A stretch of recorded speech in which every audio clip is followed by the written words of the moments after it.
Hello and welcome to another installment of Comparative Reasoning. I'm your host Cedric Kennedy, and today we're talking about why the young won't vote. I listened to Farron Cousins, and he's finally getting up to speed. He's getting there up there with me. You know, he's acknowledged that yes, the young outweigh the boomers. However, the young still won't vote. The young want change. They want things better, but they still won't vote. The young talk about, yeah, nothing's going to change, so, you know, we might as well just stay in and just do whatever. And Farron has to acknowledge, hey, yeah, well, that's the thing. You have the ability, the reason, and everything you can to vote for something. There are multiple candidates, multiple races, multiple people. Even you can jump in, but you still will not participate. Okay, understandable. Okay, we got the groundwork laid. Here's the thing. The young people, those who are 18 to roughly 30 something, aren't voting because whatever. I mean, that's it. They don't care. No matter what has happened throughout history, it doesn't change. Nothing changes. And it's only gotten worse when it comes to politics. The thing is, what Farron needs to understand is that the young people are complacent. They have adapted to the crap that they're in. It's what they know. They hear the complaints. They know what's going on. But it's like, we're here because of the parents.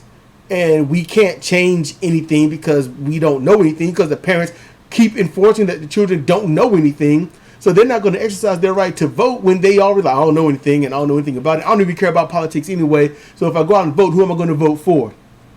You know, and that's it. All they know are Trump and Biden because that's the only headway. Their local politicians and the people out there like Farron Cousins and the Young Turks and Benjamin Dixon and David Packman and anybody else out there, they do not cover the small elections. So nobody knows who to go for.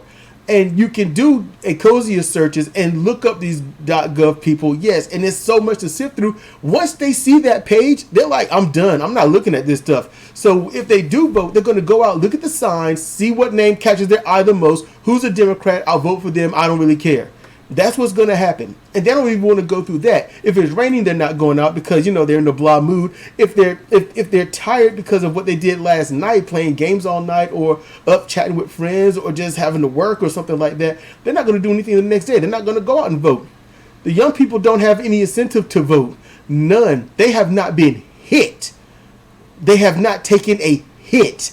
They grew up in this mess, this corrupted mess that the adults keep parading onward, and is never going to change. And when the young people do get old enough to vote, votes will drop. They're not going to care. They're going to tell their kids you need to vote when they're not voting. That's the pattern. And then those kids are going to vote and then tell their kids to vote. And then those kids are going to tell their kids what? Y'all are lazy and yada, yada, yada. You don't know anything. And then they're not going to vote. I'm going to be right back here again. What needs to happen is possibly a mandatory voting thing. If you don't vote, you get fined $300. Simple as that. You're 18, you can vote. You don't vote, you get fined. It's that simple. It's that simple. And if you go 6 months without paying it off, you get fined again.